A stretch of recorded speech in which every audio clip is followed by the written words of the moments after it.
Sean Ryan a heck of a lot on Saturday. What did you see from him, and where do you kind of see his role trending right now? Yeah, I think right now, obviously, he's in a competition for a starting position.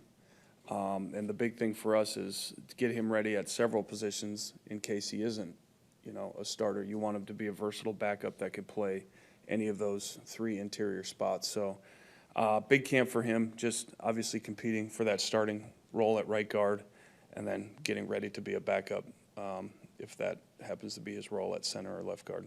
He had not played center since high school, I think. What did you think of how he did there? I thought he did a good job. That's not an easy thing. It's pretty underrated, being able to go out there and make the calls, snap the ball to the quarterback without any exchange issues, things like that, and just being able to run the offense. So I was happy with what I saw. Like, how'd you know he could play center, or is it just a matter of you got to? Well, he's practiced center. It's not like that. Not like he hasn't done that. At some point, you must think, well, let's see what he can do here. Yeah, no, that's. Trait that makes you think that, or is it just kind of necessity of? It's kind of, if you're, this is his third year now, so he's built up to this, playing in practice and stuff. If you're not a starter, you kind of have to be versatile and have the ability to play multiple positions. So I think it's kind of just the natural course of it. How far is he from being the guy who could, if he's not starting, he could be the 2 at center? Yeah, I think this is, the big part of camp where we got to find that out, if he's the guy that we're going to rely on, or you could go back to Elton, who's obviously had a lot of experience at center as well. So that's kind of what we're seeing there. You see Jacob Monk potentially? Yeah, or Jacob Monk too, same deal. Impressions of him? I really like him. He plays with a lot of effort, plays with a lot of intensity, finishes his blocks. He has technique stuff to clean up that most young guys do, but from what I've seen from this first game, I was really excited about watching him. That was great. Which position is he more advanced at? I think, he's had experience in college at both, which helps him out. I wouldn't say that he's better at one over the other. I think he's a pretty versatile guy at center or guard. It's easy to see Grant DuBose catching passes more. Have you kind of thought about the totality of everything that he's done? Yeah, Grant had a really good game the other day. Obviously, he made some pretty clutch catches, but his effort blocking was excellent as well. So I was really pleased with that with him. He had a really good game. Hey, Steno, going back to the offensive line for a second. Sean Ryan was a college left tackle. Morgan, what you were, this team obviously historically has taken left tackles and moved them around, and those are two of the latest examples. What's the challenge with those guys, though? I mean, neither one of them not only is playing left tackle, but right now it doesn't seem like you're considering using them as a backup at either of them in that role for now. How hard is that for those guys to kind of get to where they need to be? It is an adjustment. It definitely is. But I think it's one thing, that guys can handle, and we've had a lot of success doing that with guys. So, yeah, there's a learning curve, but I think, over a camp and get them into the season, they usually feel pretty comfortable there. Your comfortable level with Jordan Morgan before the injury, if he was to be here? Yeah, no, he was competing with Sean, obviously, for the starting right guard role, and he was doing a good job. Hopefully we can get him back out here pretty soon, but yeah, I was very happy with what I saw from Jordan. So I know not all deep balls are called shots. Obviously, there's scramble situations, but Jordan's percentage went up as the season went on last year. Mm-hmm. What do you think? Where did he get better when it came to throwing the ball, completing balls, down the field? I think a lot of it with him, early last year, he was kind of forcing balls down the field. And once he, just understood, okay, it might not be there, bang, hit your check down. So he was hitting a lot more check downs. And then when the open balls were there, he was hitting it. You know what I mean? He wasn't forcing it. So I think it was just basically taking what the defense gives you and having that understanding of being patient. I think that was big for him. He was right around 34% on balls that went 25 or more yards in the air, which was kind of middle of the pack. Mm-hmm. What is there a number that's like? What do you consider pretty high? Yeah, I mean, if you're around 50%, that's pretty good. Like, that's elite probably. So I think that's always what you're hunting for there. There were 4 guys over that. One of Yeah. those cousins only played 8 games, so. There you go. Got all the stats right there. Nice.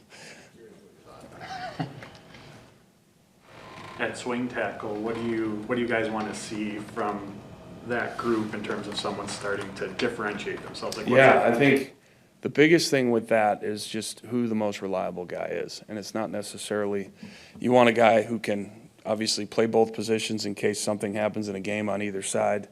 But it's just who's the most reliable guy. And the number one thing you're looking for is pass protection. You got to protect the quarterback. That is a tackle's biggest responsibility there. So that's the biggest thing we look at. And then obviously in the run game, how do you fit in the scheme? How hard are you playing?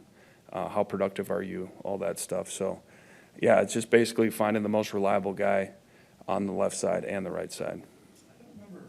Seeing Morgan take any snaps at tackle since camp started, I don't know if that's right, but I don't remember seeing it. Yeah, no, he is not. Is he a possibility to bounce out there in a game, or is that just a little too much? Yeah, I think right now, just with where we're at with the right guard, we want to really focus him there, competing for that position, and then we can kind of expand it from there. But right now, we really wanted to hone him in there and just get him comfortable playing right guard and show his best at that position. So, you know, Dillard, by his own admission, kind of had a tough go at right tackle to start. What have you seen from him since, given his experience? He seems like the kind of guy you would like to be your third tackle if he can. Yeah, he's certainly got experience, you know, and his athletic traits are top notch, being a former first-round pick. So I think just getting him reps out there, he's looked a lot better as camp's gone on the right side. So again, it's just like anything, getting him out there, getting him comfortable, putting him in these preseason games, and going against some different guys. That's going to be very important for him. How's Emmanuel Wilson as far as pass pro and the receiving game goes? Obviously, he runs the ball really well. Yeah, he runs the ball well. He's improving. That's his biggest thing, is just doing those other things when he doesn't have the ball in his hand.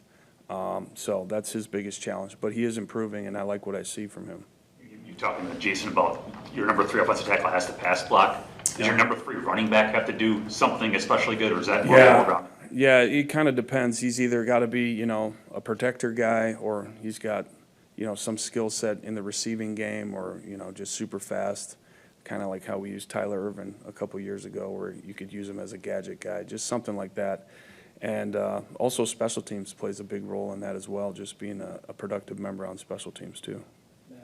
Joked, or at least I think it was a joke, with all the depth you have at receiver, you guys might just be a 10 personnel team. The challenge with that, obviously, is you got some pretty good tight ends too. Right. What's the difficulty? And it's a good problem This is to a have. very good problem to have. Yeah, no doubt. Guys involved in the offense when you have talent everywhere you look. Like, what's that like?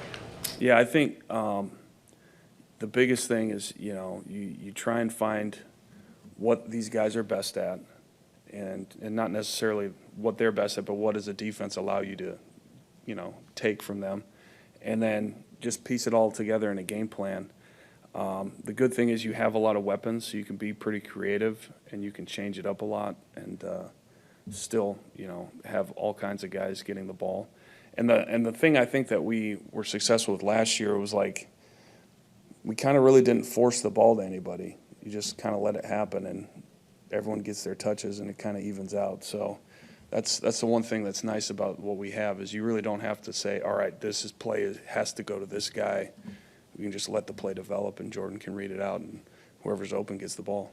How important is that from Jordan? Because it seems like even the start of last training camp, like he would just, whoever's open, there was kind of indiscriminately, whoever's open, whatever the defense gives, he's throwing to. Like, is that difficult for a quarterback to acquire within the playbook, and how important is it with this offense? I think early on in Jordan's career, he probably would have forced the ball where you're, you know, okay, I think it's this coverage, and I think I got to throw it here, and then the defense fools you, but you still force the ball there.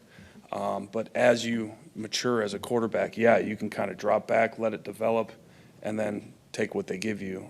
So you're not really preconceiving your throw before the play happens.